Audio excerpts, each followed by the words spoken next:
Bonjour. Tiguan est un modèle avec une carrosserie assez raffinée en termes de qualité. Dans les voitures sans accident, la corrosion ne se produit pas à cet endroit, mais vous devez examiner de plus près les joints de porte. Ils peuvent fuir. On ne trouvera pas trop de problèmes à l'intérieur, que ce modèle emprunte à la Golf Plus. Certaines sources font état de plastique bruyant dans l'habitacle. Un autre problème récurrent est l'ampoule de l'allume-cigare qui grille fréquemment.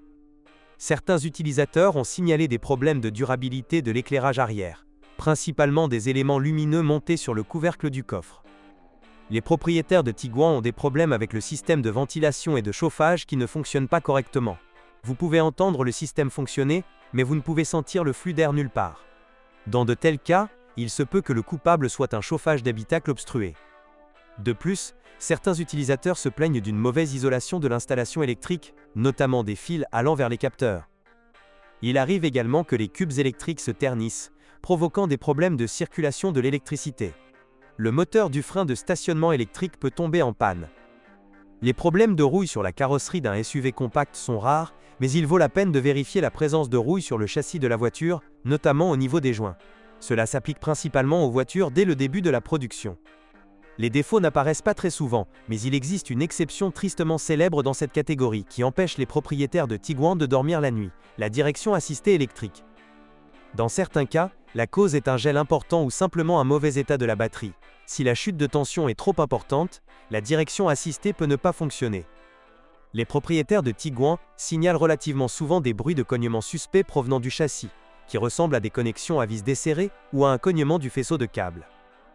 Pire encore, même les voitures presque neuves utilisées comme voitures d'essai dans les showrooms ont rencontré de tels problèmes. Selon les utilisateurs, parfois le simple fait de retirer les cailloux des coins et recoins du châssis a aidé, mais dans certains cas, les centres de service abandonnent. Peut-être ne trouvent-ils pas les cailloux. Il y a eu aussi un cas qui a aidé à lubrifier les charnières de la porte, même si cela doit être traité comme une simple coïncidence. Les bruits de cognement peuvent bien entendu également provenir d'une véritable défaillance de la suspension avant. Dans le châssis, il convient également de prêter attention à l'état des bagues de triangle arrière et des biellettes stabilisatrices. Ce ne sont pas des éléments particulièrement durables, tout comme les roulements de jantes de force McPherson. Il arrive parfois que les ressorts de la suspension arrière se brisent, mais cela se produit plus souvent dans les voitures surchargées. Au total, 3 moteurs essence différents ont été utilisés dans le Volkswagen Tiguan, bien qu'ils soient bien sûr disponibles dans davantage de variantes. Ainsi, sous le capot, nous pouvons trouver des moteurs 1.4 TSI ou 2.0 TSI. Les premiers sont divisés en l'ancienne génération EA111 avec une chaîne de distribution et le plus récent EA211 avec une courroie, mais il n'y a pas beaucoup de seconds. Les Tiguan 5N, avec ce moteur, n'ont été produits que pendant un peu plus de 6 mois à la fin de production. Les moteurs 1.4 TSI à chaîne ont développé une très mauvaise réputation, même si cela est dû en grande partie aux inconvénients de la version Twin Charger, qui dispose à la fois d'un turbocompresseur et d'un compresseur mécanique. Les Tiguan Twin Charger peuvent être identifiés par leur année et leur puissance.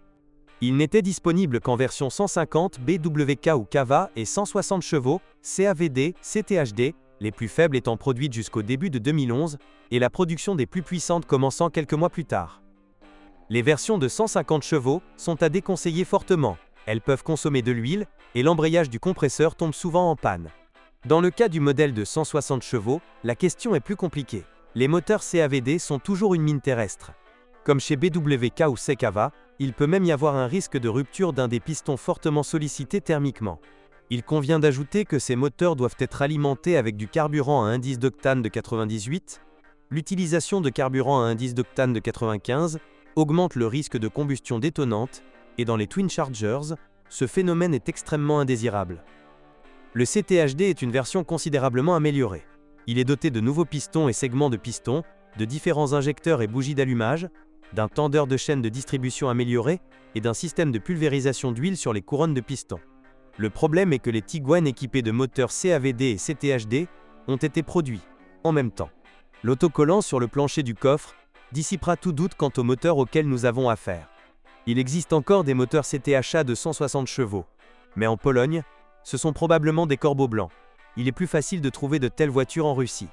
Ils ont subi une série d'améliorations comme le CTHD, mais peuvent différer, par exemple, au niveau du contrôle moteur. D'autres pannes typiques de l'EA111 sont fondamentalement communes aux versions de base. 122 chevaux, code CAXA, et Twin Charger.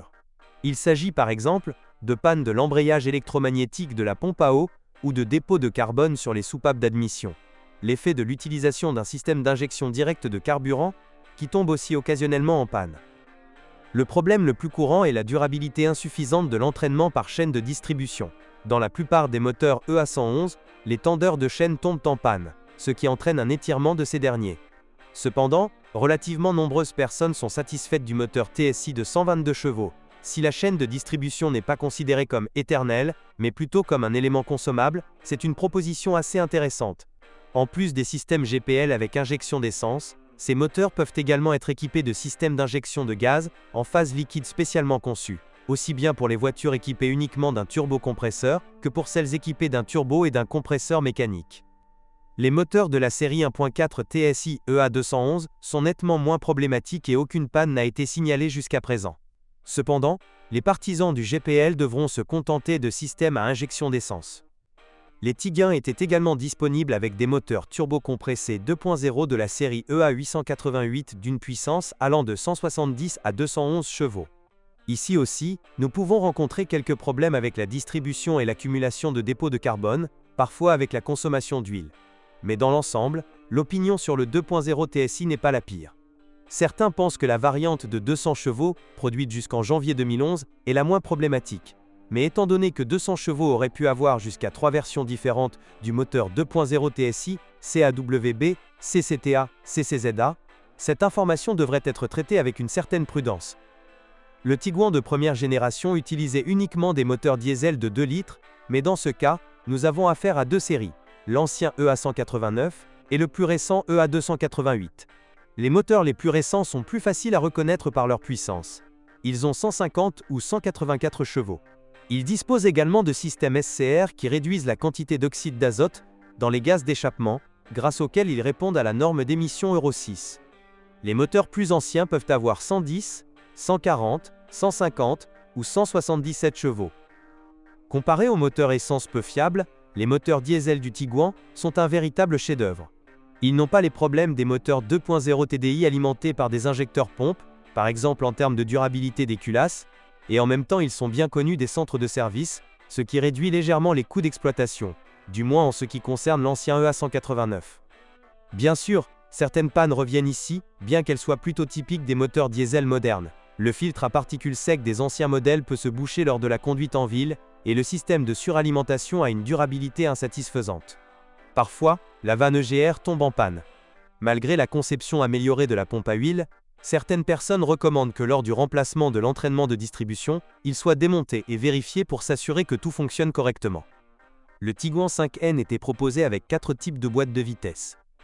Une boîte manuelle à 6 rapports, une classique automatique avec le même nombre de vitesses, que l'on retrouve principalement dans les unités importées des USA ou d'Europe dès les premières années de production, et 6 ou des boîtes de vitesse à double embrayage à 7 rapports, c'est-à-dire DSG. Les transmissions mécaniques et automatiques conventionnelles sont considérées comme durables. La situation avec DSG est pire. Dans les voitures plus faibles, nous avons une transmission DQ250 à 6 vitesses, dans les voitures plus puissantes, avec une DQ500 à 7 vitesses. Ces deux boîtes sont des engrenages avec ce qu'on appelle embrayage humide, refroidi par huile. Ces derniers peuvent supporter des charges beaucoup plus élevées, mais de nombreux Tiguan équipés de boîtes de vitesse DSG, quel que soit leur modèle, ont des problèmes avec le bon fonctionnement de la transmission. Ils peuvent avoir des à-coups, surtout au démarrage, ou des cognements. Les pannes du volant bimasse et de la mécatronique ne sont pas surprenantes. En règle générale, les Tiguan avec DSG parcourent environ 150 à 250 000 km sans problème majeur. Il faut alors souvent considérer les coûts de régénération de la boîte de vitesse. L'apparition de problèmes peut être retardée en changeant régulièrement l'huile de la transmission. Le Volkswagen Tiguan était proposé en version à traction avant ou avec transmission 4x4, appelée 4Motion. Ce dernier était disponible dans tous les moteurs diesel, à l'exception du plus faible de 110 chevaux, ainsi que dans les moteurs essence 2.0 TSI et 1.4 TSI Twin Charger. Le système est basé sur un accouplement Haldex et est durable, mais seulement si l'huile est changée périodiquement. Dans les modèles Tiguan 4Motion, il convient également de vérifier l'état du support de l'arbre de transmission. Le Volkswagen Tiguan est un modèle très populaire sur le marché secondaire, et cela n'est pas surprenant. C'est un modèle assez réussi, dans de nombreux cas durables, et n'alourdit pas ses propriétaires de dépenses imprévues. Cependant, la clé est de choisir la bonne version, ce qui revient dans la plupart des cas à choisir la version avec le moteur 2.0 TDI. Les unités à essence, si l'on se souvient de leurs quelques défauts typiques, ne sont pas aussi graves qu'on le pense, même si elles ne se démarquent en rien de la concurrence. Eh bien, à moins que nous ne parlions des anciens 1.4 TSI Twin Charger, ceux-ci devraient être jetés dans un volcan et le volcan s'en est excusé. En d'autres termes, l'autocollant dans le coffre est sacré, moins si nous n'y vérifions pas le code moteur, et n'achetons pas par exemple une moto avec le marquage Cava, attrayant mais traître, nous n'en serons qu'à nous-mêmes. Et si on choisit une voiture avec une boîte de vitesse DSG et un kilométrage élevé, vous savez. Et si vous connaissez des défauts courants, vos commentaires seraient appréciés. Bonjour les amis. Vous cherchez une voiture d'occasion? Vous devez prêter attention au site web carm.pro. Carm.pro est grand catalogue de voitures, moteurs, boîtes de vitesse. Et le meilleur, c'est que vous pouvez trouver des informations sur les pannes de n'importe quelle pièce. Complètement gratuit. Allez sur le site web carm.pro et découvrez tous les éventuels points faibles des voitures d'occasion.